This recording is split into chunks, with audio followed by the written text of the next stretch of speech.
Hi, I'm Terry Naturally, And I'm Dr. Lynn Wagner. and I have over 50 years of experience and knowledge in health and nutrition. And I'm a medical doctor with a passion for holistic health.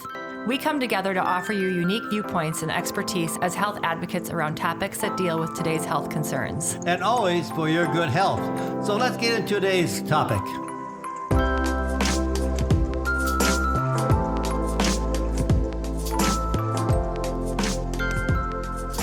Hey, Dr. Lynn, I'm really glad we're back together again. And there's some very exciting things happening today in mental health.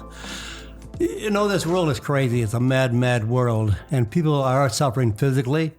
But I think a lot of people are suffering mentally as well. And I know that you have a huge passion of helping people that have mental health issues. And, I'd like to just hear what you have to say about what people can do today to be mentally and physically fit. I totally agree with you. First of all, it's great to see you again. And I do have a huge passion for mental health. And I think what I keep seeing is that we're focusing so much on the body and illness and disease and preventing these physical problems. But in reality, the majority of what's happening to a lot of people right now is mentally based illness. And that's a silent suffering type of illness. So people don't talk about it as much. It's not as fun to talk about it. It's not as popular. Yeah, a lot of these people with depression and SAD, the seasonal disorder, has doubled in the last 10 years. That and suicide rates. That has gone up skyrocketing. Skyrocketed. I mean, I don't know the exact percentages of the statistics this year, but we know that that's on the rise. And we know people don't talk about it as much. I mean, my husband and I always talk about how, you'll see an obituary and no one ever mentions. Died suddenly at 16. Yes. Right. I can always suspect what that's going to be. Right, for sure. And I think, a lot of people, there's such a stigma about it. And someone who's never been with someone who's mentally ill or personally experienced mental illness, I think it's really easy to either ignore it or chalk it up that, oh, that person's just crazy. I have some very good friends, dear friends, and they lost a loved one, their child, to suicide. And when the coroner came over to go through, taking him to the funeral home, he told the father, he said, suicide in this community is up 30%. 30%. Yeah, I'm not surprised at all. That actually goes along with, I was talking to a paramedic recently when I was working in urgent care, and he said that calls, I was saying, are the calls up a lot because of this pandemic? Are you seeing a lot of more activity with the ambulance? And he said, well, actually, most of the activity that's gone up is because of mental health problems or substance abuse, which falls under the mental health category. Right. So it's a huge problem. And I know I've shared with you, if you listeners haven't listened to one of our previous episodes, that, my journey into integrative medicine was really based on mental health in myself personally. And that's why I'm so passionate about it, because, I started experiencing depression after the birth of my first daughter. So it was called postpartum at that time. But then it became longer than postpartum for me. And if I had stayed in the world of Western medicine and just treated it as depression, I would be on lifelong drugs and probably never actually really felt great or felt like myself. It was me having to discover that food, nutrition, exercise, healthy forms of exercise, not just hardcore cardio exercise, all these different things, supplements, keeping my vitamin levels good, getting rid of toxins in my life, like all those things literally decrease your brain inflammation and make that depression, for me, go away. But for some people, if it doesn't go away, 100 times better. So what got you to the point that you decided to look at other alternatives? It was really just kind of synchronicity for me. So I started going to Pilates classes. My Pilates instructor married a gentleman who does some form of energy healing. It's not Reiki, but something similar to that. I, on my own, have always been interested in food and cooking, but I was more of like I would say, standard American cook in the past. Yeah. And so I got more involved in nutrient-dense style cooking and low inflammatory styles of cooking. And so all those things kind of combined and came together. And then I've told you this as well, I'd go to work in the ER and I'd have this patient come in who was so horribly inflamed and diseased on so many different levels. And it was such a disconnect. I'd say, how can we be doctors and not be addressing this big fat elephant in the room. And I'm not saying the patient was a big fat elephant, but the Right. Big the issue. disaster that we have right now. Yeah. The disaster. It's like it's horrible. So what would you say to someone who has, they're going through depression, they're on medications. If someone comes in to see you, you're conventionally trained as a physician, Yes. you're a medical doctor. Yep. But you also have resolved your problems doing it alternatively by diet and by exercise and by some supplements. So what do you say to a patient that's suffering from depression? Because they think that if they're on a drug, that's all they can do. Right. And it really depends on their level of awareness and how sick they are. So the first thing I always tell them is you're not bad and you're not crazy. So right now I understand that the lens you're looking through at this world is different. Things look gray to you. You feel paranoid. You feel like everyone's out to get you, or dark or unmotivated, whatever it is that their mental health is doing to them. It's okay. You're not bad. You're not crazy.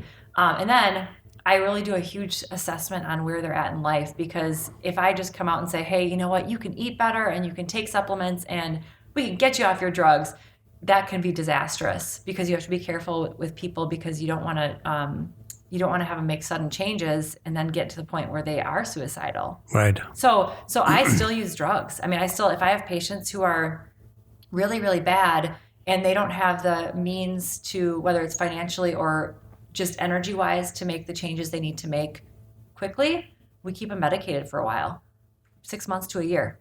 And while they're medicated, we work on the food and we work on getting their levels of their vitamins optimized and taking some supplements that can help boost things, and getting them exercising, and then clearing out old baggage, because a lot of people carry trauma that they've never resolved. They've never seen a counselor. They just stuff and stuff and stuff and stuff.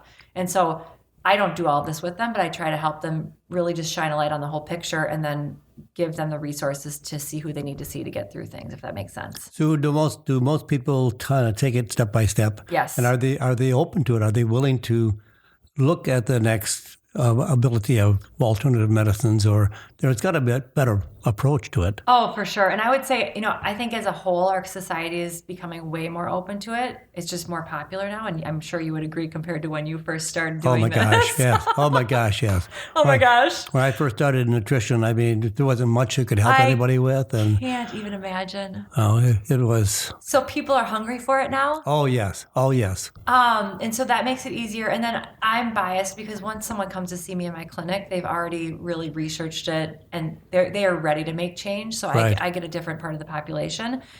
But I don't care who you are. I always think about Lambeau Field. When you go to Lambeau Field and you see everyone tailgating and you see everyone in the stands at a big game, right? Yep. And you see what people look like. And And you're like, this is Green Bay, right? This Yeah. is Green Bay. No judgment. This is just the reality of this is what our population is like, right? Because I would say statistically, it's probably pretty right on. I always think, everyone in there is at a different level of change they need to make to become healthier.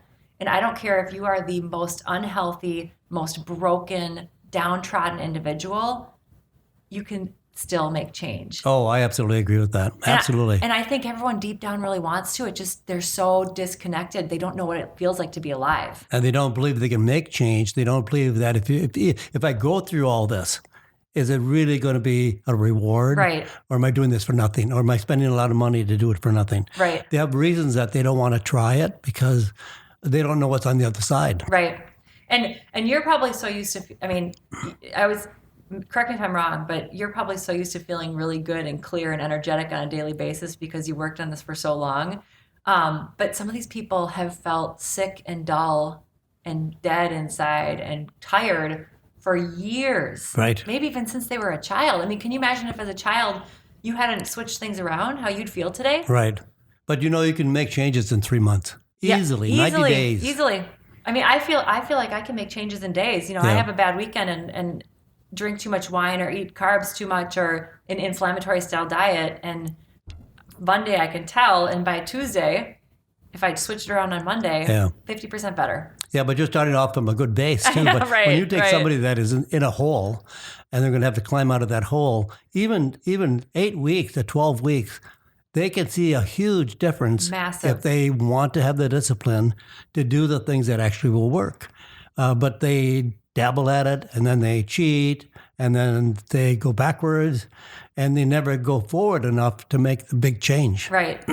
Right. I mean, because it's so complex because you have to think about all of the people who surround you and your habits and your influences and your workplace. And there really have to be a lot of changes.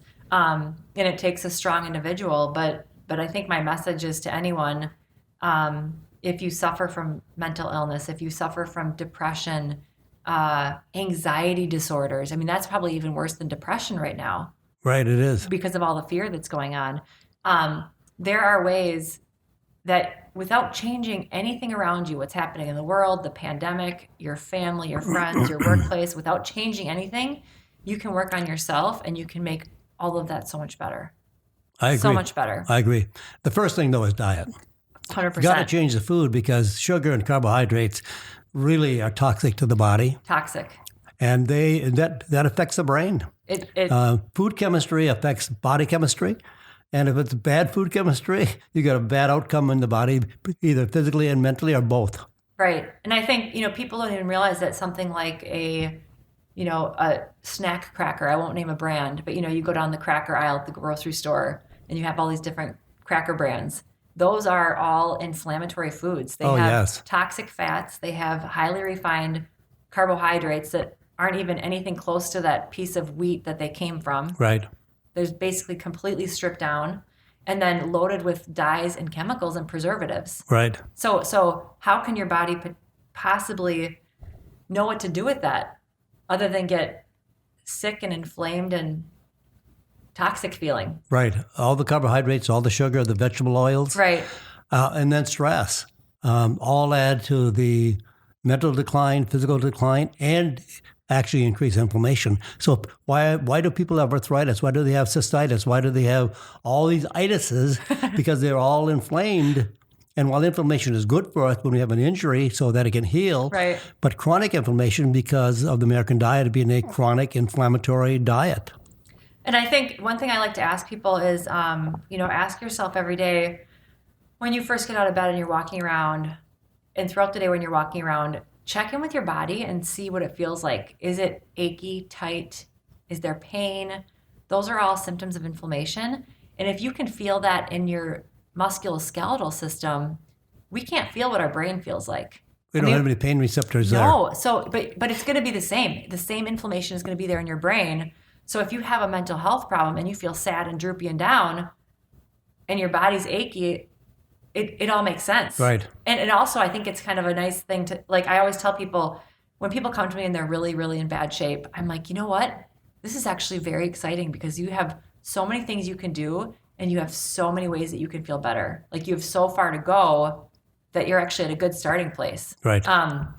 And so, I ask people, like, just think about how your body feels and then let's start making some slow, gradual changes to everything you do on a daily basis, from how much sleep you get, what time you wake up, what food you're putting in your mouth, how much water you're drinking, how much alcohol you're exposing yourself to and other toxins. Are you taking your vitamins? I mean, it's just, there's so many things people can do. So let's kind of lay out a protocol. Yeah, I love it. Of something that we could do. First of all, I think everybody that's on medication or they're going to make some big changes, they should talk to their doctor first. Yes. And find out, get a good diagnosis or find out what's going on. If you're on medication, don't go off the medication unless your doctor approves of it. Correct. But there are big, big changes that people can make slowly if it's necessary, but every day do something different. Get better sleep. We need good sleep, be more active, get outside, get some fresh air. You just take a walk. Outside is plenty. Some people think they have to work out hard or something, but it's not. It's just some of the very simple, basic things we need to get back to. Yep. And then diet is huge. Food is our best medicine. We've lived here 3 million years on food. And just in the last 100 years, we've been inundated with drugs. And they think that healthcare in America is drug therapy. And it's not. We don't need drugs. Drugs are not health promoting. They have tremendous amount of side effects. And then there are some natural things that have been proven in some clinical studies that have been very effective for reducing anxiety and reducing depression, even as effective as Prozac or as other antidepressants. Well, I mean, I was naming some of those. What I tell my patients is some of the ones that even in Europe they use St. John's wort before they use absolutely SSRIs. There are more St. John's wort sold in Germany than all the other SSRIs combined. Yes, it has a tremendous effect, but no, it's for mild to moderate depression. Right.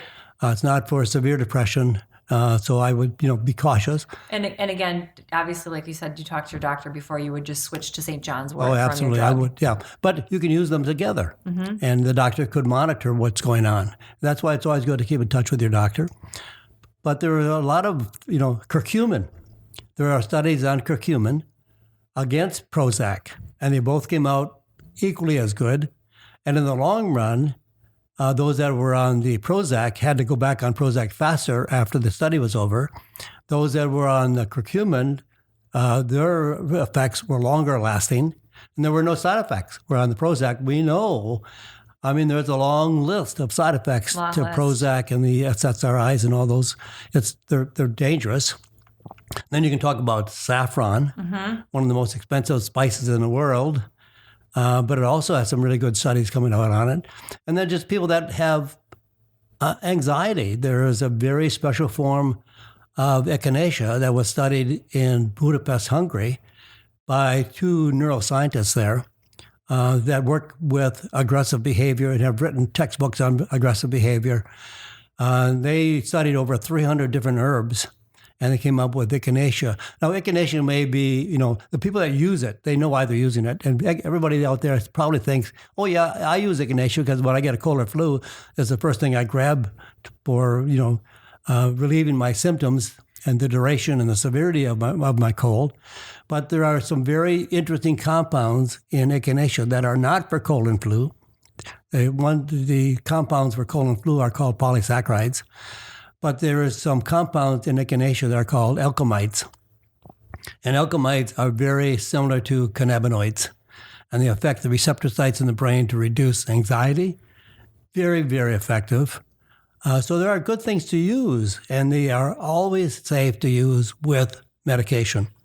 I don't know of anything that's contraindicated for these natural products. But again, talk to your doctor. Right. Yeah, I think that's the most important thing. And people get really excited and they want to make change, and they'll abruptly stop a drug, or they won't talk to their doctor about starting a drug. And there's nothing wrong with using a drug, especially I tell my patients if they're in really bad shape, sometimes you need it just to get that momentum moving forward. Right. And so, but the goal overall is, what I try to do personally with my patients is we try to get them off as much as possible, even everything if possible, in a safe way. Right. And we use everything that you've talked about. Plus some more, plus the food and nutrition, plus just getting more sleep. We sleep 2 hours less now than we did in the 50s. Yep. And we haven't changed. We're still the same mammal. We're still human beings. I try to still get 7 to 9 hours of sleep. So, for me too. It's and when not I don't, easy. I can feel it. Me too. 100%. Yeah, but if they cut a drug out of cold turkey, that body has become adjusted to that drug, right. And it responds that way. And when they stop at cold turkey, it's like pulling the rug out from under you. You can't stand up. So then try to get back with a few little natural products. Natural products don't have that. They don't have the boom. It doesn't have that it doesn't grab you a day or two. Correct. It takes time to nourish the body. Where drugs, bang, it's there. Well, and I would say too, another thing I see with patients is if you're using natural products or food as medicine or movement to shift yourself, it's not a bam result. Right. That's where, and then people fall off the wagon because they're not getting it fast enough because we're such a fast get it now society. Right. It takes time. It takes slow, gradual progression and time. And then really one day you'll wake up and you'll feel it and you'll say, oh my gosh, it is finally working. And then you'll be motivated to continue on the process. But you have to kind of fake it until you make it for a while when you're making these natural changes. Right. But let's talk a little bit more about diet, because I think people say, well, doctors say eat a balanced diet. What is a balanced diet? Do you stand on a balance beam, or do you try to stand on one leg? And then because I'm balanced, so I'm eating this diet. What is a balanced diet? So I've played with diets for a long time. Longer than I have. I've tried every diet in the world. I think I've been on a macrobiotic diet. I've been on a vegetarian diet. I've been on a vegan diet. I've been on every diet you can think of. And where I am now, I feel the happiest I've ever felt and the most complete that I ever felt. And I'm on the ketogenic diet. I eat a lot of, I shouldn't say I eat a lot of meat. Meat is basic to my diet. I eat meat primarily, but I have some vegetables, and I eat a lot of fat. A lot of fat. And that's what the ketogenic diet is. It's more fat than plant and more fat than meat, but there's a lot of fat in meat. But, I use a lot of olive oil. I use a lot of other oils, good healthy oils like avocado or pecan oil. Coconut oil, MCT oil. I have a shot of MCT oil every morning because it's keto, and it makes you go into ketosis faster and better.